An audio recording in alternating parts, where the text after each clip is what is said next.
أعوذ بالله من الشيطان الرجيم بسم الله الرحمن الرحيم وإذا ضربتم في الأرض فليس عليكم جناح أن تقصروا من الصلاة إن خفتم أن يفتنكم الذين كفروا إن الكافرين كانوا لكم عدوا مبينا صدق اللہ العظیم. یہ سورہ نساء کی آیت ہے اور اس سے پہلے جہاد کے اور ہجرت کے احکام بیان ہوئے. جہاد کو بیان کیا اللہ تبارک و تعالیٰ نے، ہجرت کو بیان کیا. اور جہاد میں بھی سفر کرنا پڑتا ہے، ہجرت میں بھی سفر کرنا پڑتا ہے. تو اس کے فوراً بعد سفر سے متعلق ایک آیت اللہ تبارک و تعالیٰ نے نازل فرمائی. آپ صلی اللہ علیہ وسلم ارشاد فرماتے ہیں، عجیب حدیث ہے، آپ فرماتے ہیں السفر قطعۃ من العذاب یمنع احدکم نومہ وطعامہ وشرابہ فمن قضى منکم نہمتہ فلیعجل الی اہلہ. کا سفر تو عذاب ہی کا ایک ٹکڑا ہے، عذاب جیسا ہی ہے. گویا آدمی مشقت میں ہوتا ہے، نہ کھانے کا رہتا ہے، نہ پینے کا رہتا ہے، نہ سونے کا رہتا ہے. جب تم میں سے کوئی آدمی سفر میں اپنی ضرورت پوری کر لے، بس فوراً اپنے گھر چلا جائے. ضرورت کے لیے سفر کرے اور ضرورت پوری ہو جائے گھر چلا جائے. شریعت نے سفر یعنی مسافر کے لیے بڑی رعایتیں رکھی ہیں. انہی رعایتوں میں سے ایک رعایت کو اس آیت کے اندر بیان کیا گیا. شریعت میں مسافر کہتے کسے ہیں اس کو سمجھ لیں. ایک آدمی جس جگہ رہتا ہے، جس شہر میں رہتا ہے، اس شہر کی آبادی کو اس نے عبور کر لیا، کراس کر لیا، جس کو ہم آسان الفاظ میں کہتے ہیں شہر کی حدود سے نکل گیا. جو آخری آبادی ہے نا، اس کو اس نے عبور کر لیا شہر کی. میں اس پہ عرض کرتا ہوں ابھی ایک بات، ٹھیک ہے. اور وہ 48 میل دور جا رہا ہو، جانے کا اس کا ارادہ ہو، 48 میل دور جانے کا.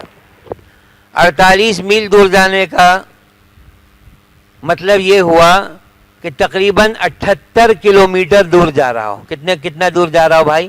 78 کلومیٹر دور جا رہا ہو، ٹھیک ہے. اور جہاں جا رہا ہو وہاں اس کا 15 دن یا اس سے زیادہ ٹھہرنے کا ارادہ نہ ہو، تو یہ آدمی شرعاً مسافر کہلاتا ہے. یہ کیا کہلاتا ہے بھائی؟ شرعاً مسافر کہلاتا ہے. 3 باتیں اس پہ میں نے عرض کر دی. میں نے پہلی بات یہ عرض کی کہ اپنی جو شہر کی آخری آبادی ہے نا، اس کو عبور کر جائے. یہ جو ہمارے یہاں ٹول پلازا بنا ہوا ہے، اس کا اعتبار نہیں ہے، یہ شہر کی آخری حد نہیں ہے. اس سے پہلے ہی کہیں اگر آبادی ختم ہو گئی ہے تو بس آپ کراچی کی حدود سے نکل گئے. میں نے اس مسئلے پر، میرے استاذ ہیں اور آج کل بنولی ٹاؤن کا جو دارالافتاء ہے اس کے رئیس ہیں مفتی انعام الحق صاحب، میرے استاذ ہیں زیدہ مجدوح. ان سے یہ مسئلہ پوچھا، کچھ دن پرانی بات ہے، کہ جی ہم سفر کرتے ہیں سپر ہائی وے پہ، حیدرآباد کی طرف ہمارا رخ ہوتا ہے یا آگے ہم کہیں جا رہے ہیں، ہم کب سے اپنے آپ کو مسافر سمجھیں کہ ہم مسافر ہو گئے؟ ہم تو اب تک یہی سمجھتے رہے کہ جو ٹول بنا ہوا ہے یہ کراچی کی آخری حد ہے اور بس اس کے بعد آدمی کیا ہو جائے گا؟ مسافر ہو جائے گا اور قصر نماز پڑھے گا. حضرت نے فرمایا کہ اصل آبادی کا اعتبار ہے، اور ارشاد فرمایا کہ دیکھو اگر کہیں ایسا ہو جائے کہ آبادی ختم ہو جائے دونوں طرف اور دونوں طرف ویرانہ آ جائے، اور یہ ویرانہ کم از کم 1 کلومیٹر چلے دائیں اور بائیں، تو آپ یہ سمجھ جائیں کہ آپ شہر کی آبادی سے کیا ہو چکے ہیں؟ نکل چکے ہیں. دونوں طرف کیا آ جائے؟ ویرانہ، یعنی مکان نہ بنے ہوں، گودام وغیرہ کا اعتبار نہیں. آسان الفاظ میں آپ یوں کہہ سکتے ہیں کہ آج کل جو یہ ٹول ہے نا، بھائی چلو اسی کو ہم سمجھ لیتے ہیں کہ یہ کراچی کا کیا ہو گیا؟ آخر ہو گیا. ورنہ اصل بات یہ ہے کہ جب دونوں طرف آبادی ختم ہو جائے اور کم از کم 1 کلومیٹر تک دونوں طرف ویرانہ رہے نا، تو اس کے بعد اگر آبادی ہے بھی تو بھی اس کو شہر کی آبادی نہیں کہا جائے گا. دیکھو شہر پھیلتے ہیں. ہمارے بزرگ ہمیں سناتے ہیں, جو بیٹھے ہیں یہ حضرات جانتے ہیں کہ جب پاکستان بنا اور کراچی اس زمانے میں بننا بڑھنا شروع ہوا تو یہ جو 3 ہٹی تھا یہ بس شہر کا آخر سمجھا جاتا تھا. اور یہ جو جیل بنی ہوئی ہے نا, یہ جیل یہاں بنائی اس لیے تھی کہ اس سے پہلے شہر کیا ہو جاتا تھا, ختم ہو جاتا تھا. پی آئی بی یہ 3 ہٹی بس, اور لالو کھیت سے آگے تو بالکل ویرانہ تھا. اور یہ منظر تو یہاں کے لوگوں نے بھی دیکھا ہوگا جب یہاں کھیت ہی کھیت تھے. اس کے بعد شہر بڑھنا شروع ہوا آہستہ آہستہ آہستہ. ایک زمانے تک یہ جو صفورہ اور اس کے آس پاس کے علاقے یہاں جنگل تھے. یہ نارتھ ناظم آباد, یہ کتنا آگے نئی کراچی, اور یہ کتنا آگے پھیل گیا. آج سے کچھ سال پہلے تک یہ سارا جنگل تھا کہ نہیں تھا. تو بھائی شہر پھیلتے ہیں, بڑھتے ہیں. تو جیسے جیسے شہر پھیلے گا اس کی آبادی پھیلے گی, شہر بڑھتا چلا جائے گا. جہاں آبادی ختم ہو جائے گی وہاں شہر کیا ہو جائے گا, ختم ہو جائے گا. جب آپ اس جگہ سے نکل گئے اور آپ تقریباً 78 کلومیٹر دور جا رہے ہیں تو بس اپنی آبادی سے نکلتے ہی آپ شرعاً مسافر ہو گئے. اپنی آبادی سے نکلتے ہی آپ کیا ہو گئے, شرعاً کیا ہو گئے بھائی, مسافر ہو گئے. یہ بات واضح ہے. ہاں, جہاں آپ کا جانے کا ارادہ ہے, اچھا اس میں ایک عرض کر رہا ہوں, احتیاط اس میں ہے کہ جہاں شہر کی آبادی ختم ہو رہی ہے, جہاں ختم ہو رہی ہے وہاں سے جہاں آپ جا رہے ہیں, جس شہر آپ جا رہے ہیں اس شہر کی جہاں سے ابتدا ہو رہی ہے, یہ درمیان کا سفر 78 کلومیٹر اگر ہے تو اپنے شہر سے نکلتے ہی آپ مسافر بن جائیں گے. ٹھیک ہے. پھر جس جگہ آپ جا رہے ہیں وہاں پہنچنے کے بعد اگر آپ کا وہاں 15 دن یا اس سے زیادہ ٹھہرنے کا ارادہ نہیں ہے تو آپ وہاں بھی مسافر رہیں گے. اور اگر آپ کا وہاں 15 دن یا اس سے زیادہ ٹھہرنے کا ارادہ ہے تو آپ وہاں کیا ہو جائیں گے, مقیم ہو جائیں گے. ٹھیک ہے نا. تو 15 دن یا اس سے زیادہ ٹھہرنے کا ارادہ اگر ہے تو وہاں مقیم ہے, اور اگر اس سے کم ٹھہرنے کا ارادہ ہے تو کیا ہے, مسافر. مسافر کو شریعت نے کیا کیا رخصتیں دی ہیں, کیا کیا اس کا خیال کیا ہے. سب سے پہلا خیال جس کو اس آیت کے اندر بیان کیا گیا اور وہ یہ کہ جو نمازیں 4 رکعت والی ہیں, کون کون سی ہیں, وہ ظہر ہے, وہ عصر ہے, وہ عشاء ہے, اس میں اس کو فرض رکعت نماز 2 رکعت پڑھنی ہے, 4 نہیں پڑھنی. پڑھے گا گناہگار ہوگا, پڑھے گا تو کیا ہوگا بھائی, گناہگار ہوگا. حضرت عمر رضی اللہ تعالیٰ عنہ نے حضور صلی اللہ علیہ وسلم سے یہ مسئلہ پوچھ لیا کہ یہ قصر کیا ہے, مفہوم ہے. آپ صلی اللہ علیہ وسلم نے ارشاد فرمایا صدقۃ تصدق اللہ بہا علیکم فاقبلوا صدقتہ, کہ یہ ایک صدقہ ہے اللہ نے تم پر کیا ہے, بس اللہ کے اس صدقے کو قبول کر لو. یعنی اللہ نے کہا ہے کہ 4 کی جگہ 2 پڑھو تو بھائی 2 پڑھو. یہ پہلی رخصت ملتی ہے مسافر کو. سنتوں سے متعلق مسئلہ یہ ہے, مؤکد سنتوں کی بات کر رہا ہوں, کہ سفر 2 طرح کا ہے. ایک ہے چلتا سفر, آپ سفر کر رہے ہیں, آپ کی ٹریولنگ ہو رہی ہے, بس میں, ٹرین میں, جہاز میں, گاڑی میں آپ سفر کر رہے ہیں. اس میں شریعت نے یہ رخصت دی ہے کہ فجر کی 2 سنتیں تو نہ چھوڑو, بقیہ سنتیں چھوڑ دو, تم پہ گناہ نہیں ہوگا. اور اگر آپ سفر میں ہیں لیکن کسی جگہ ٹھہر گئے ہیں اور سہولت سے ہیں, کوئی جلدی نہیں ہے, تو پھر وہاں مسئلہ یہ ہے کہ ان سنتوں کو بھی پڑھ لینا چاہیے. ظہر کی 4 سنتوں کو, ظہر کے بعد کی 2 سنتوں کو, مغرب کے بعد کی 2 سنت کو, عشاء کے بعد کی 2 سنتوں کو پڑھ لینا چاہیے. البتہ اتنی بات ہے کہ چونکہ مسافر ہے, نہیں پڑھے گا تو گناہگار نہیں ہوگا. یہ میں نے اس لیے واضح کر دیا کہ ہمارے یہاں ایک عمومی تاثر یہ ہے کہ مسافر کے ذمے سنتیں نہیں ہیں. مسئلہ ایسا نہیں ہے. مسئلہ یہ ہے کہ چلتے سفر میں تو اس کو سنتیں نہیں پڑھنی چاہیے. خصوصیت سے جب آپ ریل میں نماز پڑھ رہے ہو یا آپ کی وجہ سے بس ٹھہری ہوئی ہے, پھر تو آپ کو بہت رعایت کرنی چاہیے. مختصر سے فرض پڑھو, بس گاڑی میں آ کے بیٹھ جاؤ, اور ٹرین میں جگہ کو خالی کر دو, جہاز میں پڑھ رہے ہو جگہ کو خالی کر دو. ہاں, فجر کی سنتیں نہیں چھوڑنی.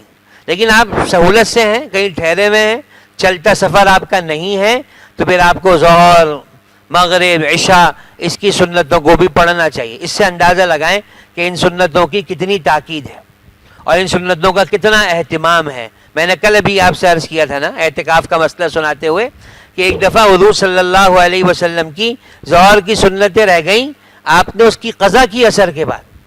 حالانکہ امت کے ذمے نہیں ہے اس طرح قضا کرنا، لیکن آپ کا مزاج تھا، ایک بار ایک کام جو شروع کر دیا پھر آپ اس کو چھوڑتے نہیں تھے.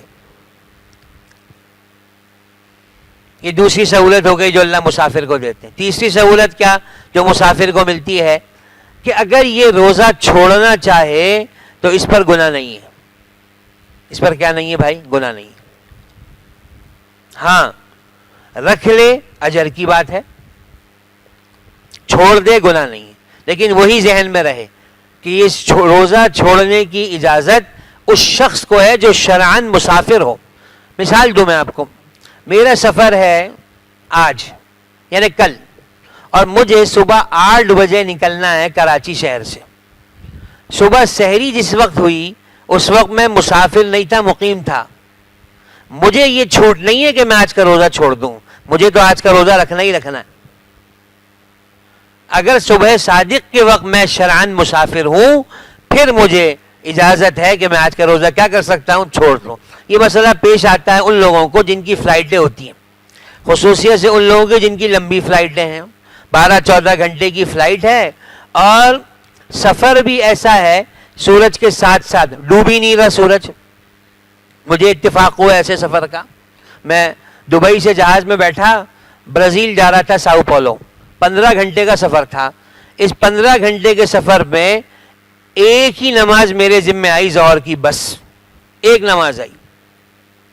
فجر دبئی پڑھی تھی، ظہر جہاز میں پڑھی. ان 15 گھنٹوں میں ایک ہی نماز میرے ذمہ آئی، غروب نہیں ہوا. عصر بھی میں نے برازیل ایئرپورٹ پہ پہنچ کے پڑھی ہے. تو کبھی ایسا ہو جاتا ہے.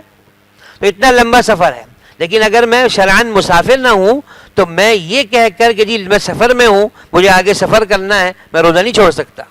ہاں صبح سحری کے وقت اگر میں شرعاً مسافر ہوں تو مجھے اس دن روزہ چھوڑنے کی اجازت ہے. یہ ایک سہولت دی شریعت نے مسافر کو. ایسے مسافر کو سہولت دی کہ قربانی اس کے ذمہ نہیں ہے، قربانی اس کے ذمہ واجب نہیں ہے اگر وہ مسافر ہے. تو یہ کچھ سہولتیں اللہ تبارک و تعالیٰ نے مسافر کو دی ہیں. ٹھیک ہے جی. اس میں سے ایک رعایت کو کہ جی تم نماز میں قصر کرو گے، اس کو اللہ تبارک و تعالیٰ نے یہاں بیان کیا. سفر کا مسئلہ چھڑی گیا ہے تو میں نے سوچا کہ بنیادی چند باتیں سفر کے مسائل سے متعلق آپ کے سامنے عرض کر دوں.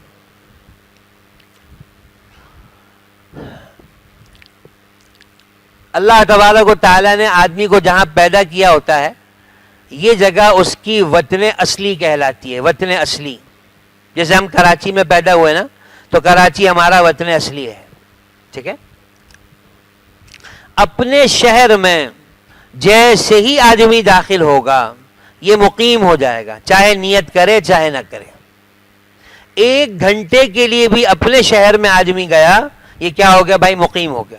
مثال کے طور پر آپ سفر میں تھے، سفر سے واپس کراچی پہنچے، 1 گھنٹہ ٹھہرے، اگلے سفر پہ چلے گئے. اس 1 گھنٹے میں جو کراچی میں آپ کو نماز پڑھنی ہے، کون سی نماز پڑھنی ہے بھائی؟ پوری نماز پڑھنی ہے.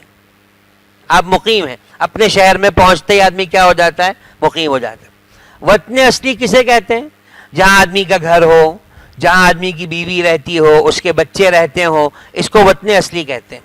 اب اگر ایک شخص نے 2 شادیاں کی ہیں اور 2 شہروں میں اس کو رکھا، 2 شہروں میں بیویاں رکھی ہیں، تو یہ دونوں شہر اس کے وطن اصلی کہلائیں گے. اس پہ میں آپ کو ایک قصہ سناؤں. ہنس رہا ہے؟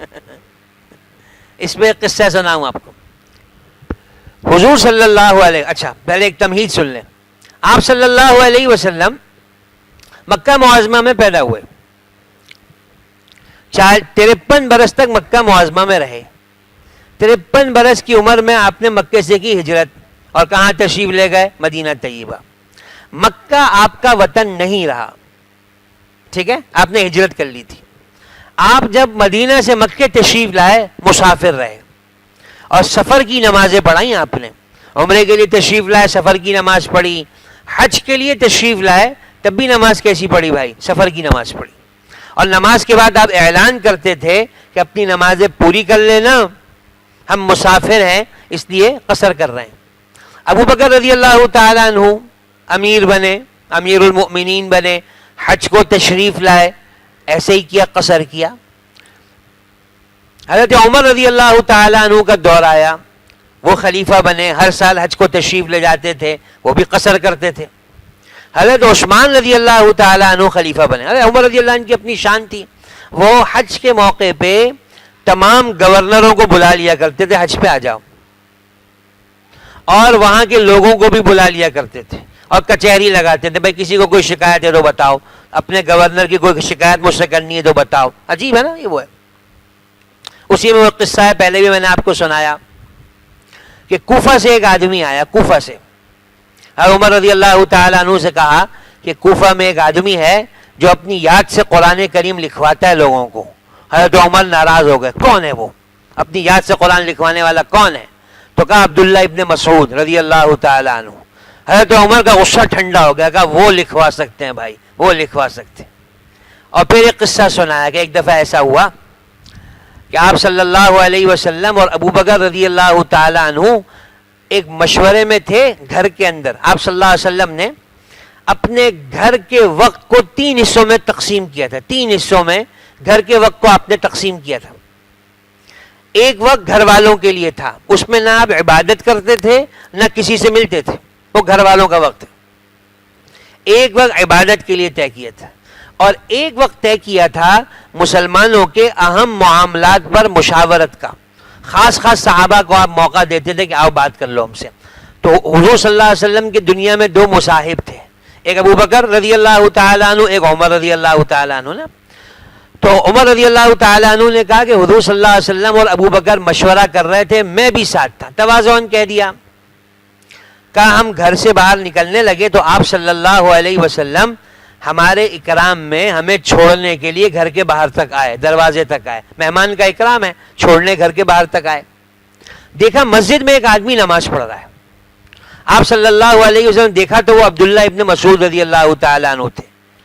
آپ نے ارشاد فرمایا کہ جو آدمی یہ چاہتا ہے کہ ایسے قرآن پڑھے جیسے اللہ نے نازل کیا ہے تو وہ عبداللہ ابن مسعود رضی اللہ تعالیٰ عنہ کی طرح قرآن پڑھے. اس درجے کے آدمی کہ وہ لکھوا سکتے. تو خیر وہ بھی آتے تھے، قصر نماز پڑھتے تھے ہمیشہ. حضرت عثمان رضی اللہ عنہ کا دور آیا. حضرت عثمان رضی اللہ تعالیٰ عنہ نے بھی اپنی خلافت کے ابتدائی سالوں میں قصر کی حج کے موقع پہ، پھر پوری کرنے لگے. حج کے موقع پہ نماز پوری نماز پڑھنے لگے. کسی نے کہا یہ آپ کیا کر رہے ہیں، یہ آپ کیا کر رہے ہیں، پوری نماز پڑھ رہے ہیں. انہوں نے کہا بھائی میں نے مکے کے قریب ایک جگہ شادی کر لی ہے، شادی کر لی ہے، اور وہ میرا ہو گیا وطن اصلی، اور اس کے بعد مکہ قریب ہی ہے، میں مسافر رہتا نہیں ہوں، اس لیے پوری نماز پڑھتا ہوں. تو یہ میں نے اس لیے بتایا کہ اگر ایک آدمی نے 2 شادیاں کی ہوئی ہیں کسی نر بچے نے، اور دو الگ الگ شہروں میں ان کو رکھا ہوا ہے، تو وہ دونوں شہر اس کے لیے کیا کہلائیں گے بھائی؟ وطن اصلی کہلائیں گے.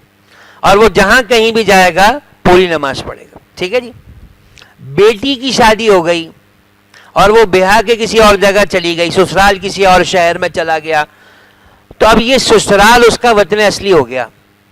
یہ اپنے میکے میں آئے گی، مسافر سمجھی جائے گی. اپنی ماں کے گھر آئی نا، کیا سمجھی جائے گی بھائی؟ مسافر سمجھی جائے گی. 15 دن یا اس سے زیادہ ٹھہرنے کا ارادہ ہو تو پوری نماز پڑھے گی، ورنہ کیا کرے گی بھائی؟ قصر کرے گی. ایک آدمی نے ہجرت کی، مثال کے طور پر یہاں سے ایک آدمی اٹھ کے ساؤتھ افریقہ چلا گیا، امریکہ چلا گیا، کینیڈا چلا گیا، اور یہ نیت کی کہ بس اب ہمارا پاکستان سے رشتہ ختم، ملنے جلنے کے لیے آیا کریں گے لیکن ہمارا جینا مرنا اب اسی ملک کا ہو گیا. اب پاکستان اس کا وطن اصلی نہ رہا، ختم. یہاں آئے گا تو مسافر ہوگا. لیکن اگر اس نے کہا نہیں بھائی جا تو رہے کمانے کے لیے اور رہیں گے وہاں پہ اتنا عرصہ، سب کریں گے، لیکن بھائی بڑھاپے میں یہاں آ جائیں گے اور مرنا یہاں پہ آ کے ہے، تو پاکستان اس کا وطن اصلی ہی باقی رہے گا. جب آئے گا پوری نماز پڑھے گا. یہ ایک بات ہو گئی. اچھا دوسری بات کیا؟ ایک معرکۃ العارہ مسئلہ ہے سفر کا، اور وہ حج میں پیش آتا ہے. وہ کہ جی مکے میں ایک آدمی رہتا ہے اور 7 ذی الحج کے بعد اس کو منا جانا ہے، عرفات جانا ہے، مزدلفہ جانا ہے، یہ نماز کیسی پڑھے گا؟ تو اس میں ہمیشہ سے ایک مسئلہ سنایا جاتا رہا ہے اور اب بھی ہمارا فتویٰ اسی پر ہے۔ وہ کیا ہے کہ اگر ایک آدمی، سنیں اس کو، اگر ایک آدمی 8 ذی الحج سے پہلے مکے میں 15 دن ٹھہر چکا ہے تو یہ مکے میں مقیم ہے، اور جو مکے میں مقیم ہے وہ منا میں بھی مقیم ہے، وہ عرفات میں بھی مقیم ہے، وہ مزدلفہ میں بھی مقیم ہے۔ اور جو 8 ذی الحج سے پہلے مکے میں 15 دن نہیں رہا وہ مکے میں مسافر ہے، منا میں بھی مسافر ہے، عرفات میں بھی مسافر ہے، مزدلفہ میں بھی مسافر ہے۔ دارالعلوم کراچی والوں کی رائے اس سے ذرا مختلف ہے، لیکن بنولی ٹاؤن کا فتویٰ یہی ہے۔ ہم چونکہ وہاں کے پڑھے ہوئے ہیں لہذا اسی کے مسئلے پر عمل کرتے ہیں، لوگوں کو دونوں مسئلے بتا دیتے ہیں، جو چاہے جس پر عمل کر لیں، اور کہہ دیتے ہیں لوگوں سے بھائی کہ تم عموماً جہاں سے مسائل پوچھتے ہو انہی کے مسئلے پر، اس مسئلے پر بھی کیا کر لینا، عمل کر لینا۔ یہ ایک بات ہو گئی۔ دوسرا مسئلہ سفر سے متعلق یہ عرض کرنا ہے کہ اگر ایک آدمی کی سفر میں کوئی نماز قضا ہو جاتی ہے، سفر میں کوئی نماز قضا ہو جاتی ہے، وہ مقیم ہو گیا، تب بھی اس کو یہ نماز کیسے ہی ادا کرنی ہے؟ قصر والی ادا کرنی ہے، قصر والی ادا کرنی ہے۔ اور اگر ایک آدمی مقیم تھا، کوئی نماز اس کی قضا ہو گئی ہے، وہ سفر میں چلا گیا ہے اور چاہتا ہے کہ میں وہ نماز قضا کر لوں، تو کیا کرے گا بھائی؟ پوری نماز پڑھے گا۔ ایک اور مسئلہ سن لیں، وہ کیا؟ مسافر مقیم کو نماز پڑھا سکتا ہے، مسافر مقیم کو نماز پڑھا سکتا ہے۔ مسافر 2 رکعت پہ سلام پھیر دے گا، مقیم اس کے بعد تیسری اور چوتھی رکعت پڑھے گا، لیکن اس تیسری اور چوتھی رکعت میں مقیم قرات نہیں کرے گا، خاموش کھڑا رہے گا، نہ سورہ فاتحہ پڑھے گا نہ سورت پڑھے گا۔ کیا کرے گا بھائی؟ خاموش کھڑا رہے گا، بس اتنی دیر جتنی دیر میں سورہ فاتحہ پڑھی جا سکتی ہے، یا اتنی دیر جتنی دیر میں 3 تسبیح پڑھی جا سکتی ہے، اتنی دیر خاموش کھڑا رہے گا، رکوع میں چلا جائے گا۔ شریعت کی اصطلاح ہے، اس شخص کو لاحق کہتے ہیں۔ میں تفصیل میں نہیں جاتا، مسئلہ بتا رہا ہوں آپ کو کہ اگر مسافر نے نماز پڑھائی ہے اور مقیم اس کے پیچھے نماز پڑھ رہا ہے تو 2 رکعت کے بعد مسافر سلام پھیر دے گا اور یہ اعلان کر دے گا کہ جی ہم مسافر ہیں، آپ اپنی نماز پوری کر لیں۔ نماز سے پہلے بھی اعلان کر دے گا، اور یہ جو لوگ نماز پڑھنے والے ہیں یہ تیسری اور چوتھی رکعت پڑھیں گے خاموش رہ کر۔ اور اس کے برعکس اگر مسئلہ ہو جائے کہ مقیم نماز پڑھا رہا ہے اور مسافر اس کے پیچھے نماز پڑھ رہا ہے، تو بھائی مسافر پھر اس مقیم کے تابع ہو جائے گا، اس نے 4 پڑھی، آپ کو بھی 4 پڑھنی ہوگی۔ جیسے ایسا ہوتا ہے سفر میں، اگر ہم مسجد کی جماعت میں شامل ہو جاتے ہیں تو امام صاحب نے 4 رکعتیں پڑھی تو ہمیں بھی 4 رکعتیں پڑھنی ہیں۔ فجر میں کوئی قصر نہیں ہے، مغرب میں کوئی قصر نہیں ہے، ایسے ہی وتر میں کوئی قصر نہیں ہے، وتر پڑھنا ہی پڑھنا واجب ہے۔ آخری بات سن لیں، وہ کیا؟ بیوی سفر میں اپنے شوہر کے تابع ہوتی ہے، ایسے ہی اولاد اگر ساتھ ہے وہ بھی شوہر کے تابع ہے، ماں باپ کے تابع ہے۔ جو باپ کی نیت ہے وہی اولاد کی نیت ہے۔ باپ نے اگر 15 دن ٹھہرنے کی نیت کر لی تو بس بچوں کے، چھوٹے بچے اگر نیت کی یا نہ کی، چونکہ وہ ساتھ ہیں تو ان کے ساتھ ہیں۔ آپ کو اس پہ بھی قصہ سناؤں۔ حضور صلی اللہ علیہ وسلم حج کو تشریف لے گئے۔ دیکھو محبت کسے کہتے ہیں۔ حضرت علی رضی اللہ تعالی عنہ ان دنوں یمن میں تھے۔ کہاں تھے؟ یمن میں۔ آپ نے ان کو یمن کا قاضی بنا کے بھیجا تھا، حضرت علی رضی اللہ، گورنر بنا کے بھیجا تھا۔ اطلاع مل گئی کہ آپ صلی اللہ علیہ وسلم حج کے لیے جا رہے ہیں تو حضرت علی بھی حج کو پہنچ گئے۔ اور یہ جو آپ صلی اللہ علیہ وسلم نے جانور نحر کیے ہیں نا، اکثر جانور حضرت علی یمن سے لے کے آئے حضور صلی اللہ علیہ وسلم کے لیے۔ تو آپ صلی اللہ علیہ وسلم نے ان سے پوچھ لیا کہ علی تم نے کون سے حج کی نیت کی ہے؟ کون سے حج کی تم نے نیت کی؟ قران کی، تمتع کی، کیا؟ انہوں نے کہا اللہ کے رسول صلی اللہ علیہ وسلم میں نے تو یہ نیت کی کہ جو اللہ کے رسول صلی اللہ علیہ وسلم کی نیت ہے نا بس وہ میری نیت ہے، جو آپ کی نیت ہے وہ میری نیت ہے۔ کہا اچھا ایسا ہے تو ایسا کر لو، ہم نے تو قران کیا ہے۔ یہ محبت ہے کہ بس جو اللہ کے رسول صلی اللہ علیہ وسلم کی نیت ہے وہ ہماری نیت ہے۔ ٹھیک ہے جی، تو یہ سفر کے چند بنیادی مسائل ہیں۔ ہاں ایک اور بات یاد آ گئی، اور خصوصیت سے عرب دنیا میں اس سے بڑا واسطہ پڑتا ہے اور لوگوں کا ذہن خراب ہوتا ہے۔ وہ کیا؟ آپ حضرات نے جنہوں نے حج عمرے کا سفر کیا ہے وہ جانتے ہیں کہ عرب کیا کرتے ہیں. ظہر کا وقت ہوا, سفر میں ہے, ظہر کا وقت چل رہا ہے, ظہر کی نماز پڑھی, ظہر کے ساتھ ہی عصر پڑھ لی, ابھی عصر کے وقت دور دور تک کوئی پتہ نہیں ہے. مغرب کی نماز کا وقت ہوا, مغرب کی نماز پڑھی, اس کے فوراً بعد کیا پڑھ لی بھائی, عشاء پڑھ لی. یہ ہو جاتا ہے اور اکثر لوگوں کو معلوم نہیں ہوتا. ہمارے یہاں اس کی اجازت نہیں ہے, احناف کے یہاں, اور ہمارے پاس اس کے دلائل ہیں.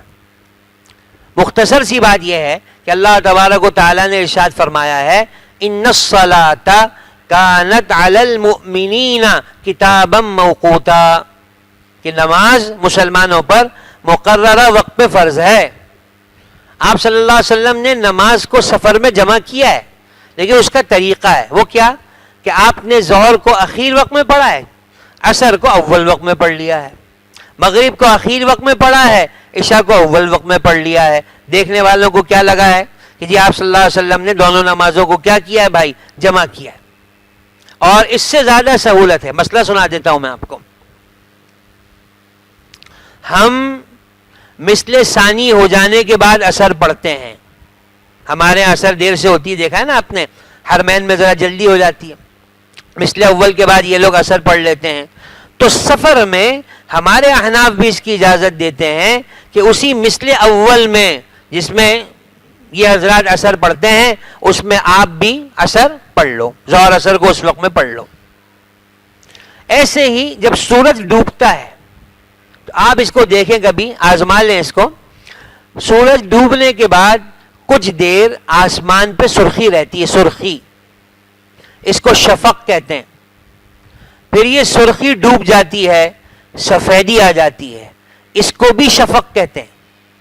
اس کے بعد اندھیرا چھاتا ہے. ہمارے امام ابو حنیفہ رحمۃ اللہ علیہ فرماتے ہیں کہ بھائی جب یہ سفیدی بھی ختم ہو جائے نا اور اندھیرا چھا جائے پھر عشاء پڑھو. لیکن سفر میں اس کی گنجائش ہے کہ یہ جو سرخی ہے, سرخی جب یہ ختم ہو جائے اور آسمان پہ تھوڑی سفیدی باقی رہ جائے, اس وقت کیا پڑھ لو بھائی, عشاء پڑھ لو. یہ سفر میں اس کی رخصت ہے, اجازت ہے, عام دنوں میں نہیں. عام دنوں میں تو مسئلہ یہی ہے کہ جب بالکل اندھیرا چھا جائے گا اس کے بعد عشاء پڑھی جائے گی. یہ بنیادی کچھ سفر کے موٹے موٹے مسائل تھے, میں نے کہا آپ کے سامنے اس کو عرض کر دوں. دیکھ لو آیت, وَإِذَا ضَرَبْتُمْ فِي الْأَرْضِ, جب تم زمین میں سفر کرو اور شرعاً مسافر ہو جاؤ, فَلَيْسَ عَلَيْكُمْ جُنَاحٌ أَن تَقْصُرُوا مِنَ الصَّلَاةِ, تم پر کوئی گناہ نہیں ہے کہ تم نماز کو قصر کر لو. تم پر کوئی گناہ نہیں ہے, بلکہ تمہارے ذمے ضروری ہے. تعبیر یہ اختیار کی تم پر کوئی گناہ نہیں ہے. کیوں؟ زندگی بھر ایک آدمی نے 4 رکعت نماز پڑھی ہے, اس سے کہو تمہیں 2 رکعت نماز پڑھنی, طبیعت پہ بوجھ ہوتا ہے. جیسے میں آپ کو سناؤں, جاہلیت کے زمانے میں یہ جو صفا مروہ ہے نا, اس پر 2 بت رکھے ہوئے تھے. ایک کا نام تھا اسعاف, دوسرے کا نام تھا نائلہ. یہ 2 بت تھے. عرب اس کو ہاتھ لگاتے تھے, چومتے تھے. اب حکم ہوا کہ تمہیں صفا مروہ کی سعی کرنی ہے, تو ذہن میں آیا کہ یہ تو بتوں کی جگہ تھی, یہاں تو بت موجود تھے. قرآن کریم نے آیت نازل کی, ان الصفا والمروۃ من شعائر اللہ, کہ یہ تو اللہ کی نشانیوں میں سے ایک نشانی ہے بھائی. فمن حج البیت او اعتمر فلا جناح علیہ ان یطوف بہما, جو تم میں سے حج یا عمرے کے لیے جائے اس پر کوئی گناہ نہیں ہے, وہ کرے اس کا طواف, کرے سعی. حالانکہ آپ بھی جانتے ہیں کہ صفا مروہ کی سعی کیا ہوتی ہے بھائی, واجب ہوتی ہے نا, لیکن انداز کیا اختیار کیا کہ کر لو تو کوئی گناہ نہیں ہے. یعنی تمہارے ذہن میں جو ایک تاثر ہے نا اس کو دور کر رہے ہیں. ایسے ہی سفر میں بھی کیا کہ جی تم کہیں یہ نہ سوچو کہ یار زندگی بھر 4 پڑھی ہے, پڑھ لینا 4 کیا جاتا ہے. نہیں بھائی, اللہ کا صدقہ ہے, قبول کرو گے اس کو, اور اپنے آپ کو گناہگار سمجھے بغیر 2 رکعت نماز پڑھو گے. ان خفتم ان یفتنکم الذین کفروا, اگر تمہیں اس بات کا خوف ہو کہ کافر لوگ تمہیں آزمائش میں ڈال دیں گے تو 2 رکعت پڑھ لو. پہلے جس وقت یہ آیت نازل ہوئی نا اس وقت تو خوف تھا, بعد میں خوف ختم ہو گیا. عبداللہ ابن عباس رضی اللہ تعالی عنہما فرماتے ہیں حضور صلی اللہ علیہ وسلم نے مکہ اور مدینہ کے رستے میں قصر کی سبحانہ کے رب العالمین کے سوا کسی کا خوف نہیں تھا، مکہ فتح ہو چکا تھا، تو گویا خوف ہو یا امن ہو مسافر کو قصر نماز کی اجازت ہے۔ ان الکافرین کانوا لکم عدوا مبینا، بے شک کافر تمہارے کھلے دشمن ہیں اور شریعت تمہیں ان سے بچانا چاہتی ہے۔ اگلی آیتوں میں اور ایک نماز کا تذکرہ ہے، وہ انشاءاللہ اگلے درس میں آپ کے سامنے عرض کر دیں گے۔ تو یہ سفر کے بھائی موٹے موٹے مسائل تھے۔ اچھا ایک بات اور سناؤں، وہ کیا، بس یہاں بات ختم کرتا ہوں۔ ایک آدمی کسی کام سے سفر پہ گیا اور اس کا ارادہ یہ تھا کہ جیسے ہی میرا کام ہوگا واپس آ جاؤں گا، ایک دن میں ہو گیا تو ایک دن میں آ جاؤں گا، 2 دن میں تو 2 دن میں۔ 15 دن ایک ساتھ ٹھہرنے کی نیت نہیں کی، آج جاتا ہوں کل جاتا ہوں، آج جاتا ہوں کل جاتا ہوں، اس میں 2 مہینے ٹھہرنا پڑ گیا، تو 2 مہینے یہ مسافر ہی رہے گا۔ جب تک 15 دن ٹھہرنے کی نیت نہیں کر لے اس وقت تک کیا ہی رہے گا بھائی، مسافر ہی رہے گا۔ اللہ پاک ان مسائل کو سمجھنے کی، عمل کی ہمیں بھی توفیق دے دے۔ میں نے تو سوچا تھا مختصر سی بات سفر پہ کروں گا، تھوڑی سی بات اعتکاف پہ یا آخری عشرے پہ ہو جائے گی، لیکن وقت نہیں رہا، لہذا دعا کرتا ہوں۔ البتہ اتنی بات سنا دیتا ہوں آپ کو کہ بھائی کل انشاءاللہ پہلی تاخیرات ہو جائے گی، کل پہلی تاخیرات۔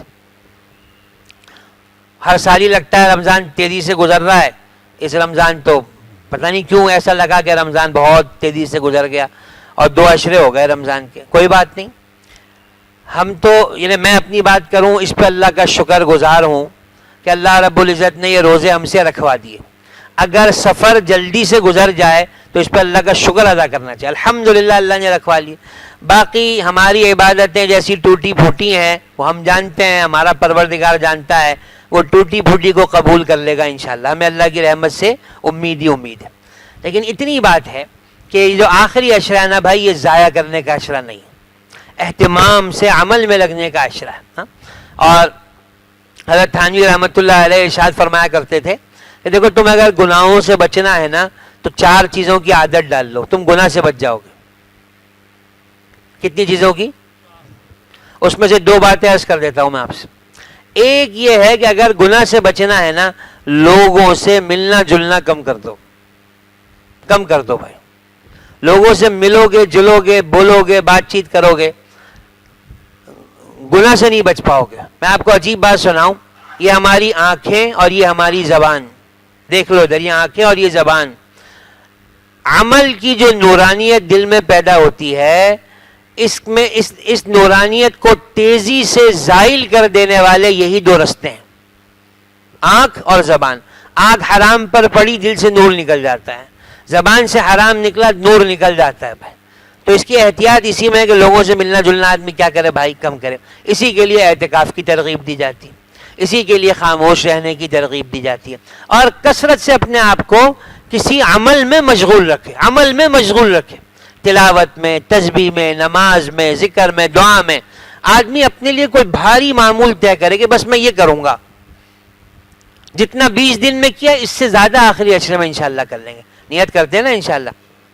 ہماری مسجد کا معمول ہے، تاخیراتوں میں رات کو تھوڑی سی بات ہو جاتی ہے، گو کہ یہ راتیں اجتماعی عبادت کی راتیں نہیں ہیں، یہ تو انفرادی عبادات کی راتیں ہیں۔ ترغیب کے لیے تھوڑی سی بات کر لیں گے، اس کے بعد آپ کو فارغ کریں گے، بھائی آپ بھی انفرادی اعمال کر لو، ہم بھی کر لیں، ٹھیک ہے۔ 12 بجے جو معمول ہے اس کے مطابق انشاءاللہ بات ہو جائے گی۔ اللہم انت السلام ومنک السلام، تبارکت یا ذا الجلال والاکرام۔ اللہم صلی علی سیدنا مولانا محمد صلی اللہ علیہ وسلم عبدک ورسولک، اعنا علی ذکرک وشکرک وحسن عبادتک۔ اللہم انک عفو کریم تحب العفو فاعف عنا یا کریم۔ وصلی اللہ تعالی علی خیر خلقہ محمد وعلی آلہ واصحابہ وامتہ اجمعین۔